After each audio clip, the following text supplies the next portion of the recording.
अगर आपका मन या आपकी बुद्धि, आपके शरीर, आपकी अपनी विचार प्रक्रिया, आपकी अपनी भावनाओं समेत किसी भी पहचान में उलझी हुई नहीं है, तो आध्यात्मिक प्रक्रिया बहुत स्वाभाविक होगी। अगर आपकी बुद्धि किसी भी चीज के साथ उलझी हुई नहीं है, तो आपकी बुद्धि के लिए जीवन के अलग अलग आयामों की खोज करना और उनके प्रति खुलना बहुत ही प्राकृतिक होगा।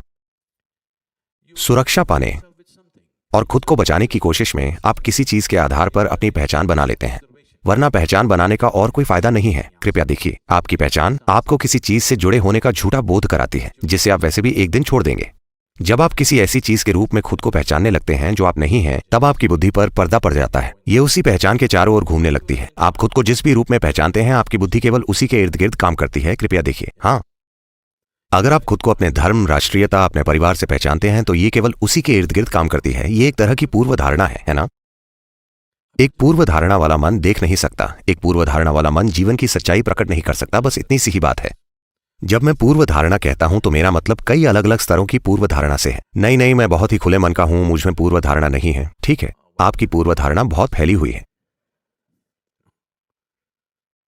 आपका मन अपनी एक पहचान बनाकर काम कर रहा है। जब कोई पहचान बन जाए, तो यह पूर्व धारणा है।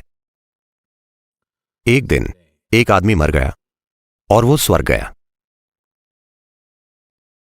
वहां ईश्वर ने खुद स्वर्ग का दरवाजा खोला, उसका स्वागत किया और कहा, देखो, मुझे कुछ काम निपटा कर आने हैं।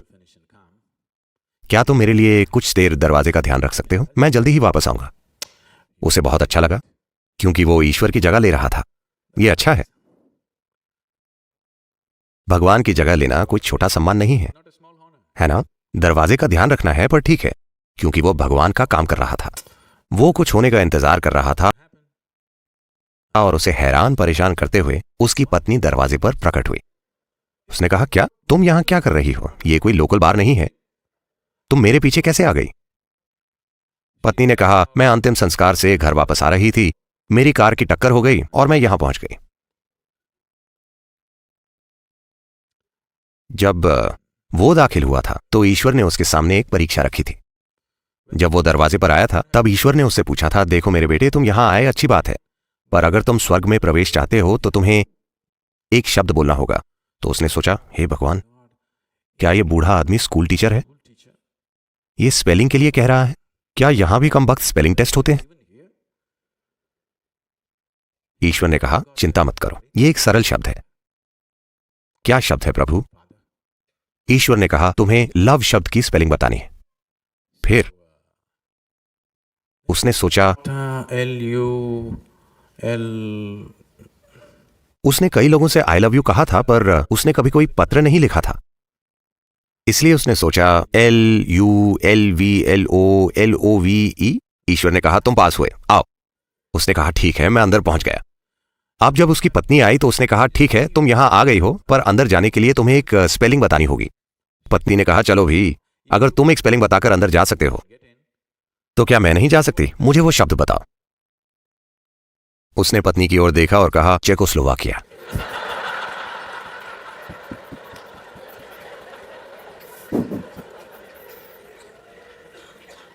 मन पूर्व धारणाओं से भरा हुआ है। यह इससे तय होता है कि आप खुद को किस रूप में पहचानते हैं।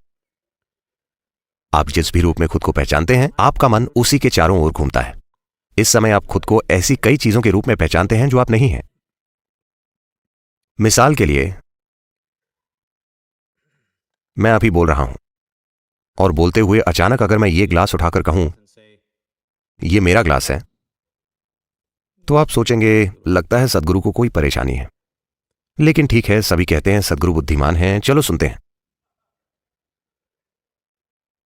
थोड़ी देर बाद मैं कहूं, ये मैं हूं, तो आप कहेंगे, चलो अब बहुत हो गया, ये बहुत ज्यादा है। कृपया देखिए, आपके साथ यही हुआ है। इसे समझने के कई तरीके हैं। उदाहरण के लिए, आपके सामने थाली में खाना आता है, आप कहते हैं, ये मेरा खाना है। आप उसे खाते हैं और फिर कहते हैं, ये मैं हूं। क्या ऐसा नहीं है? जिसे आप मेरा शरीर कहते हैं, बस भोजन का एक ढेर है या नहीं? हाँ, ये वही भोजन है जो आपने खाया है ना? जो आप इकट्ठा करते हैं, वो आपका हो सकता है। फिलहाल मैं इस पर बहस नहीं करूंगा, पर वो आप कभी नहीं हो सकते, है ना? हाँ, जो कुछ भी आप इकट्ठा करते हैं, वो आपका हो सकता है, पर वो आप कभी नहीं हो सकता, है ना? क्या आपने अपने शरीर को कुछ समय के दौरान इकट्ठा किया है? हाँ या ना? हाँ या ना? क्या आपने मन को समय के साथ इकट्ठा किया है? हाँ। पर अभी आप दोनों चीजों को मैं कह रहे हैं, है ना? और ये यही नहीं रुकता, ये कई चीजों में फैल जाता है।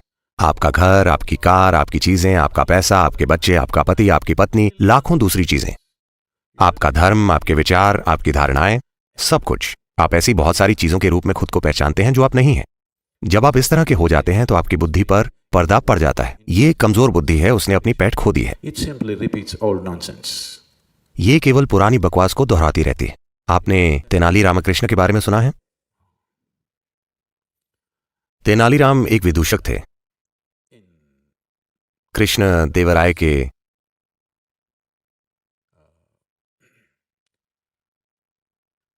दरबार में अकबर बीरबल के साथ भी ऐसी ही चीजें हुई, पर हम दक्षिण भारतीय कहानी पर ध्यान देंगे। जब कृष्ण देवराय छोटे बच्चे थे तब कुछ राजनीतिक कारणों से उनकी मां को कुछ ही महीनों के कृष्ण देवराय को देखभाल के लिए किसी दूसरी औरत के पास छोड़कर कहीं जाना पड़ा।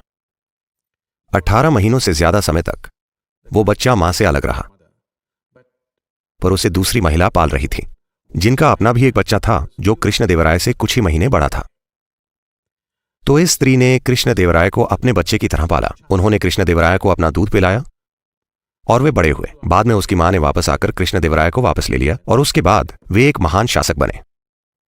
तो वो बच्चा जो उस दूसरी स्त्री का बच्चा था, कृष्ण देवराय ने उसे हमेशा अपने भाई की तरह माना, एक बड़ा भाई। क्योंकि हमने एक ही मां का दूध पिया है इसलिए हम भाई हैं, वे ऐसा मानते थे। तो आभार प्रकट करने के लिए उन्होंने उस लड़के को कुछ गांव दे दिए और कहा, आप अपना राज्य बनाओ। इस देहाती को कुछ चीजें मिल गईं और कुछ ही सालों में उसने सब कुछ गंवा दिया और फिर से उसी स्थिति में पहुंच गया। कृष्ण देवराय एक बहुत बड़े सम्राट बने। फिर एक दिन ये आदमी जो तब 30 साल से ज्यादा की उम्र का था, उसने सोचा, मेरा छोटा भाई बहुत बड़ा सम्राट हो गया है और मेरे पास कुछ नहीं है, मैं वहां जाता हूं और देखता हूं मुझे क्या मिल सकता है। और वो चला गया। कृष्ण देवराय ने उसका वैसा ही स्वागत किया जिस तरह कोई बड़े भाई का स्वागत करता है। उन्होंने उसे सभी तरह के सामान दिए, सारी आवभगत की और दरबार में एक स्थान दिया। वो ये सब देखता रहा। कृष्ण देवराय के दरबार में बहुत शानदार प्रतिभाओं का जमावड़ा था। उसने ये सब देखा। हर तरह की बहस हो रही थी, संगीत कार्यक्रम हो रहे थे हर रोज। वो अचंभित हुआ।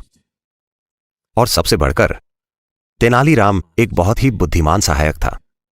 फिर उसने कृष्ण देवराय से अपना दुखड़ा रोया, तुम इतने सफल हो, तुम बहुत बड़े राजा हो गए हो क्योंकि तुम्हारे पास इतने बुद्धिमान लोग हैं। काश मेरे पास भी ऐसे ही लोग होते तो मैं भी बहुत बड़ा राजा होता। खास तौर से ये तेनालीराम, अगर मेरे पास ऐसा कोई होता तो मैं भी एक बहुत महान शासक होता। तो कृष्ण देवराय को यह सुनकर बुरा लगा और उन्होंने पूछा, मैं आपके लिए क्या कर सकता हूं मेरे भाई? उसने कहा, अगर तुम इस तेनालीराम को मुझे दे दो तो मैं जाकर अपना महान साम्राज्य बनाऊंगा। तो कृष्ण देवराय ने तुरंत तेनालीराम को बुलाया और आदेश दिया, आपको मेरे भाई के साथ जाना होगा, उन्हें आपकी जरूरत है। तो तेनालीराम ने कहा, ओ आपके बड़े भाई को मेरी जरूरत है, मैं उनके साथ अपने बड़े भाई को भेज सकता हूं। कृष्ण देवराय को यह विचार अच्छा लगा क्योंकि वे तेनालीराम को खोना नहीं चाहते थे, पर साथ ही उनका बड़ा भाई भी उसे मांग रहा था।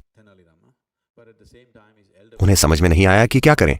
ओह वाकई आपका बड़ा भाई है, मुझे नहीं पता था। हाँ मेरा एक बड़ा भाई है, मेरे बड़े भाई को आपके बड़े भाई के साथ भेज देते हैं।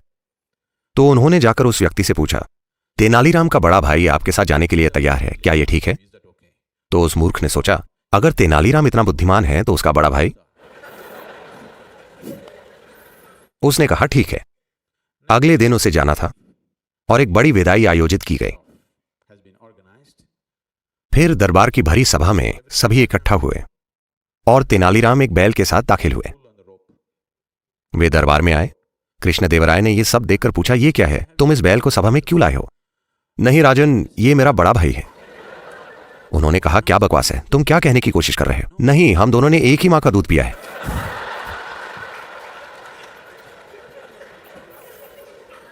जब आप ऐसी चीज के रूप में खुद को पहचानने लगते हैं जो आप नहीं हैं, तब आपकी बुद्धि किसी काम की नहीं होती, ये बस दोहराती रहती है। So this repetitive intelligence is what we are referring to as karma. तो इस दोहराने वाली बुद्धि को ही हम कर्म कहते हैं।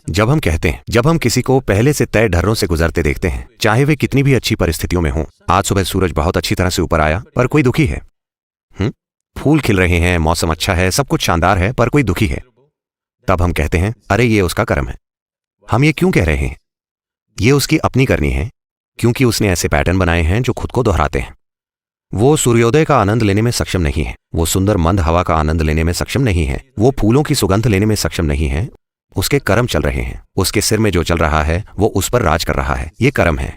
कर्म का अर्थ है करनी, आपकी करनी, या दूसरे शब्दों में जीवन का आपका अनुभव 100% आपकी करनी है। ये किसी दूसरे की करनी नहीं है।